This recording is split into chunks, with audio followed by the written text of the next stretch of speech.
The universe is incredibly big and seems full of potential for life, with billions of habitable planets. If an advanced civilization had the technology to travel between the stars at just 0.1% of the speed of light, it could colonize our galaxy in roughly 100 million years. Which is not that long given the billions of years the Milky Way has existed. So, in principle, any spacefaring civilization should be able to spread rapidly over huge sectors of the galaxy. And yet, we see nothing, hear nothing.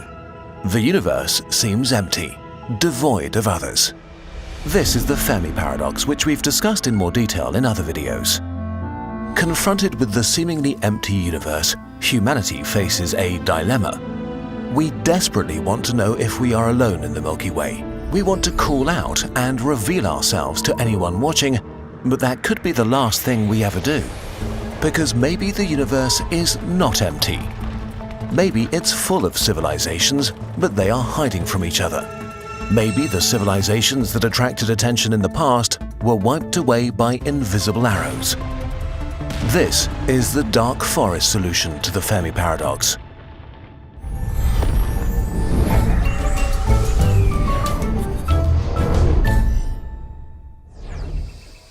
The way of life. The hunter awakes in his hiding place and carefully listens for suspicious noises from the thick undergrowth before he gets up. Another night has passed without incident. The forest is dark and full of fog. He considers calling out to others to end his loneliness, but stops himself at the last moment. What if they are like him? All living things seek to survive, secure resources, and multiply. Their greatest obstacle are other living things that share the same objective. Competition between species favored the survival of beings with advantageous traits. Our ancestors were inventive, competitive, expansionist, and greedy for resources, which led them to winning the competition for our planet. Today, most other animals are so utterly at our mercy that we wipe out about a dozen species a day, just as an unintentional byproduct of how we like to run things. But humans are more than individuals. From us, cultures emerge that also compete with each other. Competitive and expansionary cultures spread faster and further and merge with, subdue, or destroy others. If we look at our history, it becomes clear we are dangerous. Not just to others, but also to ourselves. Our human nature has driven us to take over every corner of our planet, and soon we will look to the stars, both to expand our domain and ensure access to ever more resources. And then we might stumble upon others trying to do the same thing.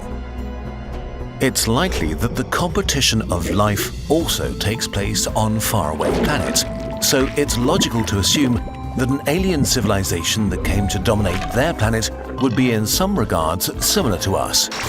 But if they're similar to us, they too may be dangerous. The implication. As the hunter sneaks through the dark forest all alone, he knows that there might be others like him. He can't know their intentions, if they are aggressive or not.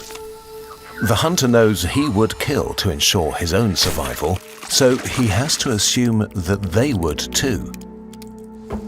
And it might be that if he stumbles upon another hunter, the one that shoots first survives. None of this means that conflict is unavoidable. So far, the progress of the modern world seems to have made us more peaceful, not more violent. Maybe this is true for other civilizations too, that eventually progress means less conflict, not more.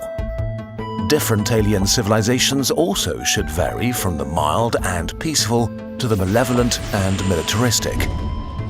The existential problem we're facing is that when we meet others between the stars, we have no way of telling who is peaceful or aggressive and what their true intentions are. Similarly, they might not understand or trust our intentions even if we tell them that we are peaceful. On top of that, if we did discover another civilization and they discovered us, the light years between us would mean years of communication delay.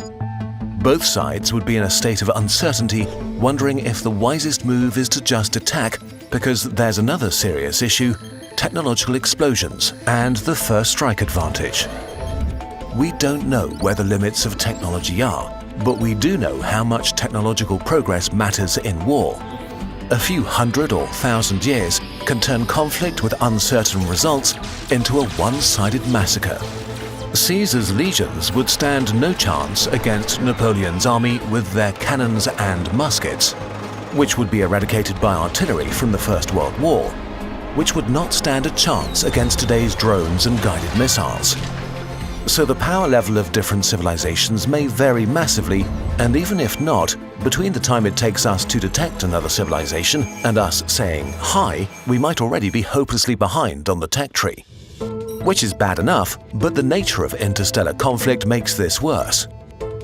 If your opponent is light years away, sending an invasion fleet takes so long that by the time it arrives, it might be hopelessly obsolete. So war between civilizations might be just about eliminating the other to remove an existential threat to yourself. Someone else who might be so scared of you that they attack the first chance they get. In this environment, the only way to guarantee a win is to strike with such force and speed that the target has no chance of survival or time to counterattack or escape to seek revenge later. The stakes are the highest possible, with no room for error. If we assume that the majority of civilizations live on planets, that leaves them pretty vulnerable. All you need to do is throw something massive at a planet to make it uninhabitable. So the ultimate interplanetary annihilation weapon is probably something like a relativistic kill vehicle, a missile shot at a planet at a significant fraction of the speed of light. For example, a missile the size of a person going 95% the speed of light has as much energy as all nuclear bombs on Earth. If you shot a few dozen at the civilization you wanted to wipe out, success would be fairly certain. Even a single hit would suffice. This is not that absurd of an idea. A civilization only slightly above us on the Kardashev scale would have enough energy to send multiple strikes against every planet it suspects of harboring life. What makes these weapons so sinister is how much they favor a first strike, since they would be so fast that it might be impossible to protect yourself effectively against them once they're launched. Conflict between civilizations may not be lengthy affairs, but rapid winner-takes-all situations, where the first one to shoot wins. This makes any civilization an existential threat to any other. And if every civilization is an existential threat to every other, there may be only two kinds of civilizations out there: quiet ones and dead ones. So, what should we do? Should we worry? It's unlikely that anybody has noticed humanity yet. The radio signals we've transmitted in the last 100 years traveled a relatively tiny distance and have long decayed into unreadable noise. At our technological stage, if we don't actively try to get noticed, and if nobody specifically looks at our pretty unremarkable solar system, we'll stay hidden. But one day we will venture into space in a serious way and need to consider these kinds of questions again. We don't know if there are others or if we are going through the forest alone. But we have no way of knowing for sure. For the time being, it seems the best we can do is to carefully listen. And even if we see others step into a clearing and make themselves known, we should not reply right away, but carefully watch them from the undergrowth. Perhaps we are also thinking about this all wrong by allowing our primitive brain that evolved in the context of the gruesome competition of life to conjure fears of predatory aliens all around us. Maybe the fact that we are looking at the universe like this is a sign that we are not grown up yet as a species. There could be a friendly, welcoming community of alien civilizations waiting to hear from us when we are ready. As for now, the good news is there is actually little we need to do. We just need to be thoughtful about the signals we send out into the galaxy. We need to watch the sky and learn more about our galaxy, our forest. Because whatever the nature of our forest is, full of dangers or friends, or nobody at all, only careful observation can tell. So, let's do that. At last, the hunter reaches a clearing and finds a comfortable position. Slowly, the sun melts the fog away. Lost in thought, he admires the vegetation until suddenly he is eye to eye with another hunter, frozen in terror just like himself. His mind is racing, considering all the different options. The hunter takes a deep breath and makes a decision.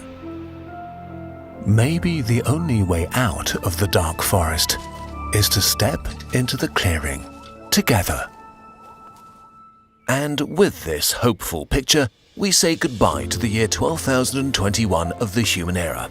It was a wild year to say the least, still much more fun than 12,020. Kurzgesagt had its most successful month ever and published a book. We tried a lot of new techniques and really got into Blender and Cinema 4D, hiding more and more 3D in our videos. We have so many ideas for next year and big and ambitious plans that we can't wait to share with you. And all of this was and is possible because of your direct support. Thank you so much. Kurzgesagt only works because of you. So in tune with the end of the year, we've designed a few products that will help you to visualize your place in the universe. Our very shiny The Night Sky poster shows you the little piece of space we can see from Earth with our own eyes, or travel further out with our stellar zoom collection that depicts our home in space from an increasing distance. Or dream with our space-themed notebooks, scenic posters, and pins. We design and produce every single product with great care. Getting something from our shop is the best way to support Kurzgesagt. We hope you have a wonderful end of the year and that 12,022 is more fun and less exciting than the last 2 years. Thank you for watching.